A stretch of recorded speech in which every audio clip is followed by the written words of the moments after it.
Yeah. Iggy, I've got a question for you. So whenever someone levels up, it's almost inevitable that there will be some thoughts in their mind potentially of imposter syndrome. Now, of course, some people handle those thoughts very well, some not so well. I think imposter syndrome can be crippling for some people. You've always struck me as someone who handles that very, very well. So how do you go through the process of amping yourself up to present in the way that you do? What sort of goes through your mind? You know what? Let's not even make it about presenting, about taking on new tasks and growing into new skills. How do you go about that process? For me, I think the most important thing that I've been able to dial in is just knowing who I am. I know at the end of the day, in anything that I do, if I show up with a genuine attitude to serve, to learn, and to just grow and really give it my best, nothing else really matters.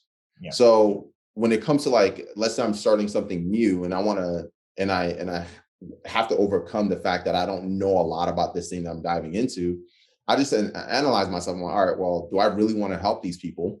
Yes, I really do. Am I here to learn? Am I willing to learn? Am I willing to make mistakes and learn from them? Absolutely.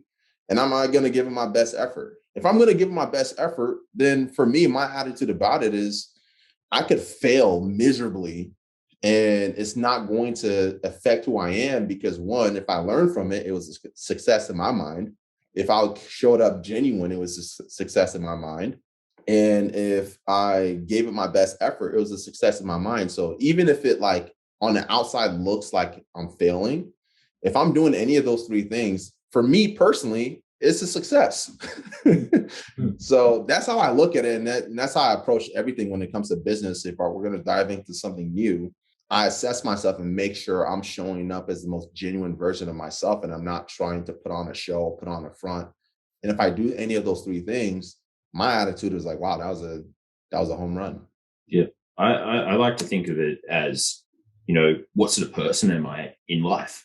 Am I going to take the decision that's going to allow me to, be a success, provide for my family, improve in business, make more money? Or am I going to sit on the sideline and watch? And this comes down to your goals.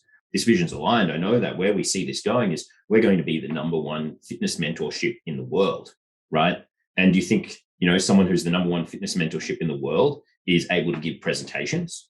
Like, I envision this a ClickFunnels style thing, thousands of people in a room, listening to us talk, bringing along a whole bunch of high profile guests so that they can inspire the audience. And this, for me, is just one step towards that, outcome at the end. Yeah, perfect. Absolutely.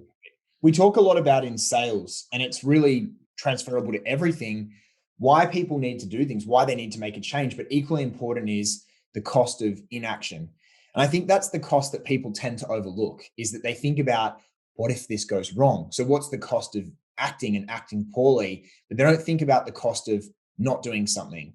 And, if you look at this sort of in terms of pros and cons, realistically, like, what is the worst thing that could have happened on the day? And what would have been the fallout of that, right? Let's say, for example, we put on an event, we put in a lot of effort, no one showed up, right? That would have been a waste of time, perceivably, but we've prepared an event, right? Or what about if Iggy starts presenting and his whole thing's gone? Or if we seize up and we look like idiots at the front of the room? Like, what is really the fallout of something like that? And how many people have been impacted by that scenario?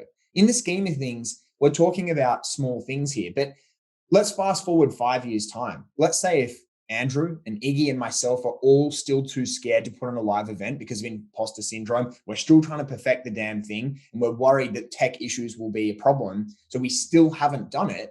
We're going to be confining ourselves to this little box where we haven't actually been able to grow outside that. And the cost of that is far, far greater. Yeah. And there's always ways of looking, there's always wins here. We had a videographer film the event. If no one had showed up, we would have stood there, filmed ourselves going through the content so we can repurpose it and use it later, right? And we're going to use it as a virtual event. Exactly. And, there's so many different ways that we're going to repurpose that. And as you said, a virtual event, allow people to access, cut it up, use it for different content. If we'd frozen up during the event, it would have been fine. We all would have helped each other out, made it flow. And, that's something that you can then look at, figure out why it happened and fix for the next time. Yeah. I'll never forget this, because I remember when I was still working I had a mentor who was training me on like leadership development, and he offered me a position where I was going to be taking on a big responsibility, right? I was going to be taking over an operation that's going to be really, really big.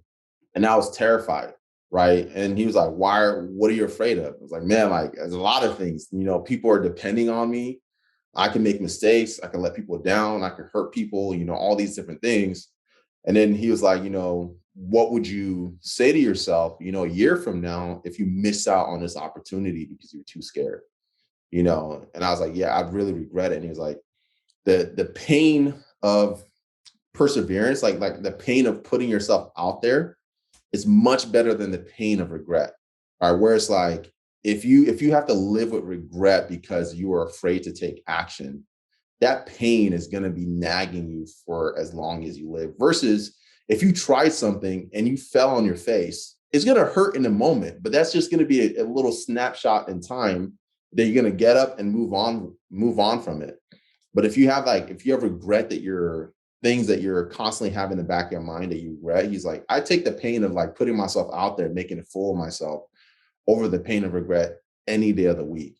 And a lot of people don't understand that when they give into inaction, they're trading the temporary pain of putting themselves out there for a lifetime pain of regret from missing that opportunity. Yeah. Right. And if you already bogged down by regret because of missed opportunity, the only way you can overcome that is you need to start taking imperfect action. You need to be able to put yourself out there and start gathering the experience from like really putting yourself out there and gaining the momentum that comes from taking action. And you're going to notice like all the memories that you have of inaction is going to start to be overcome by the memories that you're developing from the new experiences. Like this past weekend, this was a great experience, even though I wasn't there in person, just being a part of putting that process together. But man, this is a really great experience. I'm glad we did this, even though it was a short notice. We had every excuse to not do it. We're like, man, we 10 days out. This is a live event. We don't even have the ads on yet. I don't even know if the campaign, the reminders are ready to go. So many excuses, but I'd rather take the pain of putting ourselves out there and maybe making a fool of ourselves than giving into our desire to postpone it later and like, what, let's wait till we have everything perfect and then let's do it later. That regret is worse than just making a fool of yourself temporarily.